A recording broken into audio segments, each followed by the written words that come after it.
Hey everyone, thank you for joining us today for our webinar, Personalizing Your Modern Internet. Before we begin, I'm going to give everyone just another minute or so to get connected. It looks like we still have some folks trickling in, so give us just another minute and then we'll get started. Thank you.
All right, let's begin. First off, thank you everyone for joining our webinar today, Personalizing Modern Internet.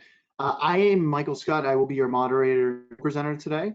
For those of you unfamiliar with Acumatica, we are an employee experience platform that helps empower enterprises globally and domestically to create personalized digital experiences for every employee so they can work smarter, not harder. Just some housekeeping items before we begin the main presentation. We are recording this webinar, so if you do drop off or do have some colleagues that wanted to see this, no worries, we will be sending it out within 24 hours. Today's slide will also be made available with that recording. As always, you can ask questions at any time in the GoToWebinar panel. We have set aside a couple minutes at the end of the presentation to address those questions. We'll try and get to as many as possible. But again, no worries. If we're unable to get to your question, we'll follow up via email. As always, follow us on LinkedIn at Acumatica. We share a lot of our upcoming webinars and resources, best practices and thoughts on that page. Similar to that, follow us, check out acumatica.com and go to our resources section where you can find some of our latest and greatest resources from created in-house as well as through various different consultants, practitioners, and thought leaders in the industry. So I want to introduce our two. First off is myself. I am Michael Scott, Vice President at Acumatica, and followed with me is Matt Sullivan, who will be running through some of the best practices today. He's a Senior Account Director at Acumatica. Matt, do you have any few words you want to share about yourself before we begin? Well, excited to be here today and looking forward to talking a little bit about how Acumatica addresses personalization as a best practice for digital employee experiences. Awesome, thanks. So with that, I do want to call out the elephant in the room, and the fact is, everybody is, or for the most part, if you're not a non-essential worker, you're dealing with remote work right now. But the fact of the matter is, over the past 2 years, remote work has been adopted more and more and been embraced. With that said, though, most companies weren't really there yet. Folks had made some investments in collaboration technology, whether that's Team on the Microsoft solution or Slack or some of these other collaboration technologies, as well as broader workplace experience technologies like in Acumatica or some of our competitors. But with that said, a lot of these companies weren't 100% there to adopt these fully remote work operating models. So that begs the questions, how ready were they? Before we get into that, I want to talk about how common, regular work was before, COVID-19 had happened. The reality is that 70% of people in an office setting were working remotely at least once a week. In addition to that, 65% of those workers who had been surveyed in Forbes shared that it helped them increase their productivity, and 2/3 of their managers, shared that same thought that this helped eliminate their commute, for example, and office distractions, such as water cooler discussions. With that said, there are pitfalls, and why we're having this conversation today is hopefully to avoid these pitfalls, but they are there. 80% of folks, are frontline workers or not behind a desk, and moreover, they're using mobile. Most digital places do not address this or intranets. Moreover, right now, people are having issues separating home versus work life. There has to be delineation between the two. In addition to that, another pitfall is this puts big spotlight on regulatory mandates like FINRA, GDPR, and especially if you're in the healthcare, HIPAA is complied with. It also has some challenges for work management, for managers who are trying to measure KPIs and enforce them. It really makes it somewhat tricky. With that said, we pulled some data from a recent MIT study that clearly shows that companies who take this who take strategic employee digital experience efforts, they're outperforming the ones that haven't. And it's clear that this is the right way to go. Whether COVID-19 was going to happen or not, this is where companies or innovative companies were heading. And you've seen companies like this still be able to be very productive regardless of outside factors. With that said, this slide always makes me laugh because it's sort of how we all feel sometimes. When you're working from home, it's easy to get overwhelmed with the amount of sources you have to rely on for information. A matter of fact, even when you're in office, this is quite the challenge. There is a better way, though. What leads to a lot of these bad challenges, though, is the fact that employee experience hasn't kept pace where folks. First off, the digital workplace and intranets that you guys are accustomed to have very unengaging user experiences. They're very generic. The experiences more geared towards branding and focusing on the organization itself and not the end users who actually need to be productive, jobs done. Users are because of this, and ultimately because of disconnected technology, information are and basically forcing folks to have to jump between solutions to get different task management views, to get different communications. And furthermore, that last bucket right there, collaboration hurdles, folks, when they're trying to collaborate, whether it's in Teams, Slack, Skype, if they're leveraging Salesforce or they're working on reports or different resources, they're having to go to those different silos in looking for the latest and greatest resources, making it very difficult for them to share information and also receive information. So what's the solution? Well, the Acumen view is delivering transformative workplace experiences focused on employee engagement and productivity and innovation is the way to go. There are 5 sort of core tenets of chasing that right employee experience for your remote or in-office employees. Whether it's making sure that it's transformative, where you're changing the way employees work with these intelligent experiences, ensuring that it's omni-channel, meaning you can access it from any device or any tool set, that it's innovating, it's aligning to the business processes that are evolving with your organization. It's connected, meaning the data is available with your centralized hub versus in those. And finally, what we're going to focus on today and what I'm about to present on, personalized. Again, we want to emphasize that when it's all said and done, if you want adoption within your solution and folks being productive and effective and helping increase the bottom line in your business, they need to have an experience that works for them, not that just works for the business, because ultimately someone in marketing does not need to have their digital experience be the same as someone in sales or in HR and so on. They need to have something that's related to them and their data. So with that, I'm going to hand it over to Matt to begin his part of the presentation, which will dive into these best practices, as well as a short demo on how you can do this with your digital workplace solution. Matt, you may begin. Perfect. Thank you, Chris. Or Mike. Wow. Wanted to first talk about the idea of what is personalized and an integrated workspace. We all have applications and various tools that we log into, and they'll say things like "Good morning, Matt," or "Hi, Matt," or it'll say my name in the top right corner next to a picture of me because I've had to log in and self-identify. The fact that it says my name and maybe says the date, that's not personalization. That's simply labeling. And the problem is without personalization and understanding of what an employee is trying to accomplish or should accomplish, is you have loss of productivity. It becomes a one size does not fit all type solution. And even more troublesome is the fact that if it's not personalized and aiding me in my work, is I'm unlikely to adopt it and use it on a regular basis. Uh, Employee attrition and performance is a huge part of what goes into the benefits of personalization. A digital workplace report by Deloitte says that 64% of employees would actually take a lesser paying job as if they had the ability to either work remotely or have an engaging experience. And employee satisfaction can increase by up to 20% according to the same report if they're given the correct tools and digital engagement for their job.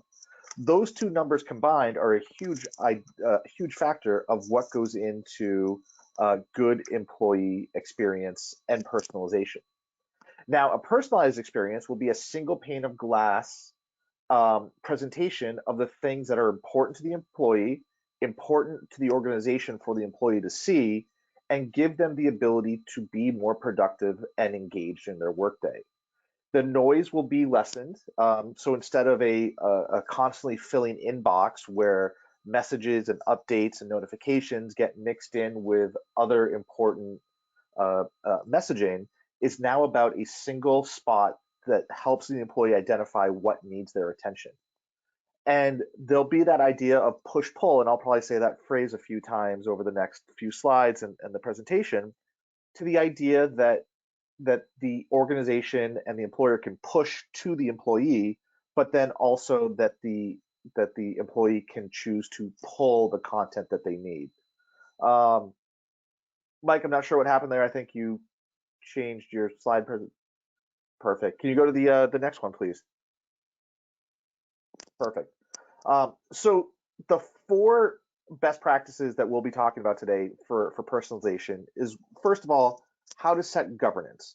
And this is the idea of being able to appropriately tag and publish content by categories, departments, or any other type of taxonomy that you set up for your system that's best for your organization. Also, governance can be as simple as setting publication and expiration dates. A big part of lack of adoption is that one size does not fit all experience, that it's the same stale content, the same thing that everybody's going to see, the same thing that I see every time I log in for the past 3 years. And a big part about that governance is going to be defining personas. Who is your audience? What are the roles that they have? How are they properly segmented so that way you can distribute, publish, and define those experiences across multiple personas to create a better personalized experience for each employee. And then as you define and develop those personas and build the experiences for each of them, being able to properly test them. It's one thing to click a box and hope that the experience you've defined is the right one for the employees that you're building upon, but really being able to, as a content editor or experience administrator, being able to test and confirm that the experience that you're building is what you want those employees to see. And then lastly is giving the employees and the audience the ability to have push and pull metrics and levers for content. Make sure that you can get your announcements and your news updates out to the right audience, as well as the audience being able to say, I'm interested in X or interested in Y, and pull that in. And now you're creating a center of gravity for that experience that will pull people back in on a regular basis. So I am going to attempt to share my screen. Mike, you'll have to give me permissions.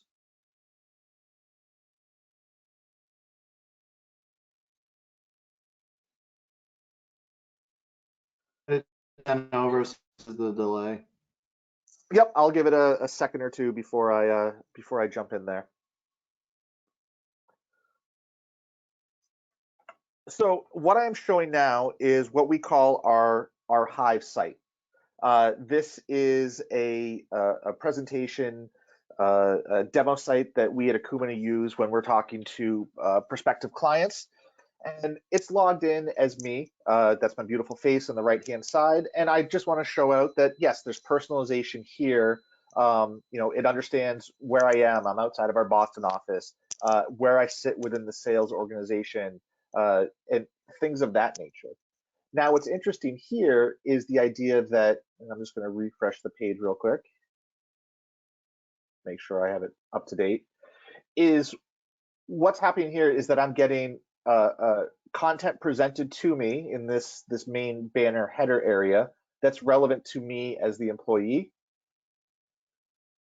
And then also the things that are personalized to me here. And if I scroll down, I start to see things like my recent files. I see understanding of my traffic, the tools that I use on a regular basis, all things that are personalized to me because the system knows who I am, what I do, where I sit within the organization. Now I can also go into the news area, and there's going to be start to see subtle aspects of personalization. Because I sit within the sales team, is the leadership content, the leadership blog that's being first presented to me is all about sales. It's using information from my account, my profile, which the organization sets. Now, as I scroll down, as I can also start to see things like my news. And this is where we're going to talk a little bit about that push-pull methodology. This is where I can start to say what's important to me and what I want to see. So if I start adding things like healthcare, human resources, and corporate news, and I save that, that will start to update with the concept of what I want to see. So there's that push-pull that, something simple as the organization thinks I should see sales content. The organization thinks I should see this site alert update about COVID policy. That's great. That is being pushed down to me. But then I have the ability to select what I want to see. And again, it's this idea of creating engagement, creating an experience that pulls that user back in. Now, if I go back to the home page, I'll start to talk a little bit about the idea of what I can do as a site administrator or content author to make sure that I'm building the best experience. And if I go ahead and I start to impersonate, and I'll say that I want to impersonate a persona from human resources, and that's a global employee. I know right now as a logged in user that I'm part of the sales team and I'm part of the North American persona. So now I can start to understand, hey, what's going to be different if I log in as human resources, if I log in as an employee outside of North America? And again, personalization should be subtle. It shouldn't be completely in your face. So the things that start to change here is, hey, if I'm outside of North America, this news article about expanding our team in Australia is going to show up for me. If I go over to the news page and start to see what changes there, again, I am quote unquote in the human resources team. So I'm going to start seeing a few other pieces of information that show up there. And this is how personalization becomes much more relevant than just a good morning, Matt, or hello, Matt. It's about changing the experience that gets delivered to that employee. And I'm going to stop impersonating for a bit, and I'm going to go in and start talking about a little bit of the governance as well as the persona building. And I'm going to do that through content editing. I'll give that a second to catch up.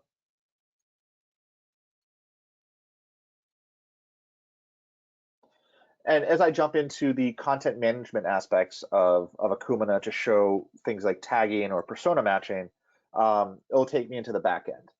So from here, I can start to select what personas I want this content to be focused towards, or I can start to use categorization of the content to, again, put it into different places, different widgets, different experience presentations to the site.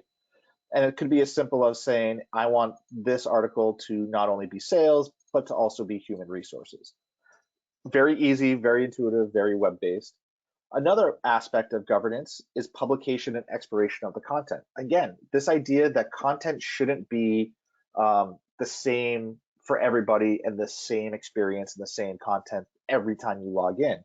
Create an experience that's engaging and that's dynamic and that's fresh for each experience and each login, and you'll have people using that on a much more frequent basis.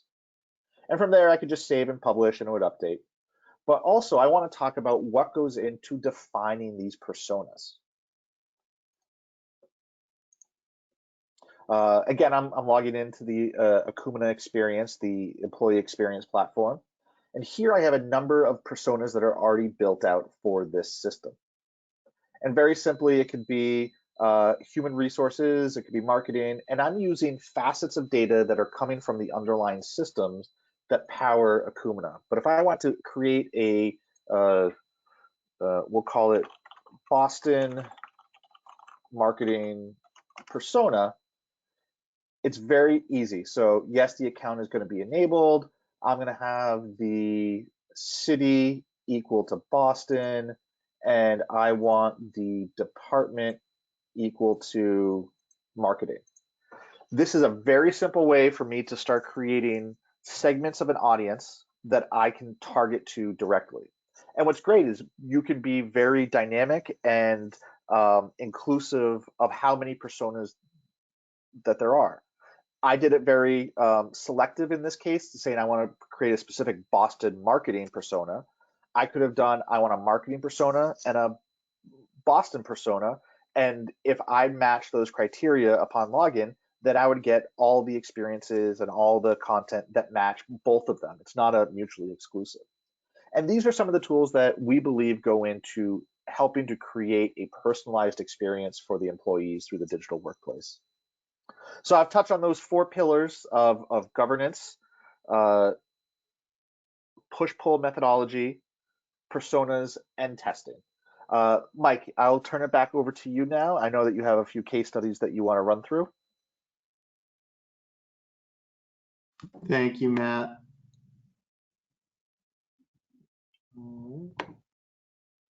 Awesome. Okay, so I did want to run through one case study that sort of articulates this from a peer's example. So one of our partners, Banner Health, really took personalization very seriously. And you'll find out why in a few minutes. And part of that had to do with the fact that they had run their own study, and we sort of were along for the ride with a third-party analyst, where they were able to calculate that they were losing about $14 million in productivity losses each year. And by building their Banner Connect system, which is their digital workplace / modern intranet, they're able to save more than $6.2 million because they're able to improve basic tasks such as enterprise search for their intranet solution, which we provide to them. But again, through a third-party study they did with an analyst. Now, how they were able to do that, I'm going to run through the example, is personalization, as I had mentioned, very, very serious. They have very, very unique workers, whether it's registered nurses, healthcare technicians, physicians, obviously corporate communications, doctors, as well as a multitude of personas as we within their employment that they need to make sure they have the latest and most critical information available to them anywhere at any time on any device. Now, here's the thing: Matt ran through governance, he ran push and pull, he ran through a couple other use cases as well. And ultimately, when you're talking about the healthcare sector specifically, or even FinServ, if you're not following those regulations, there are a lot of behind them. So the governance needs to be really key, and you need to make sure those segmentations or personas are correctly. Folks not that, but it's the right folks that have that critical information. So one quick example there, for their RNs is create a dashboard for each of these different employee segments. That is, as mentioned, it's role-based content, personalized data, personalized approval notifications that are again relevant to them. they're able to bring these data and transactions into that personalized page at desktop or their mobile devices that are approved by the organization. This helps lessen the burden on the actual RN or the other employees, depending on what experience they're in, of having to sign into these multiple applications. When, as you guys know, especially in the healthcare field, and I know most of us on this call aren't in that field, but I think you guys can appreciate that in specific fields, time is of the essence. And be able to sign in via one device and be able to have the integrations with systems like Office 365, Workspace, now and so on, in that singular experience, and be able to manage those tasks from that experience is able to make them much more effective and ultimately help ensure that they're doing a really good job and not having to run back and forth between their workstations, which most of the time they're not. And a lot of folks on this call today are from different industries, manufacturing, retail. You folks have a lot of workers that don't have dedicated workstations. So for folks like this is especially important, whether they're trying to schedule, update their time cards, or whatever the task might be. It's very critical that they can do that, not just instantaneously, but anywhere they are and on any device. Secure. So with that, I'm going to move to the Q&A. While you folks are submitting your questions, I do want to throw out a poll question for you guys just to see who actually has a digital workplace already set. And while filing the questions you guys are asking now, we'll give you just about 30 seconds to answer that poll question.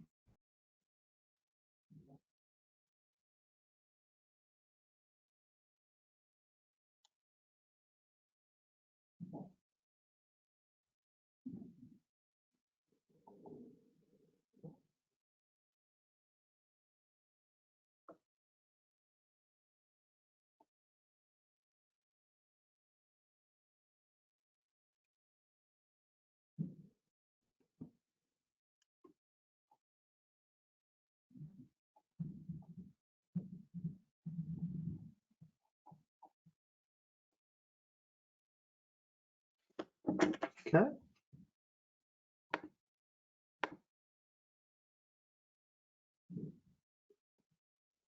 we're going to launch one more poll question, just asking folks if your organization has developed a personalization strategy for your modern intranet or digital workplace.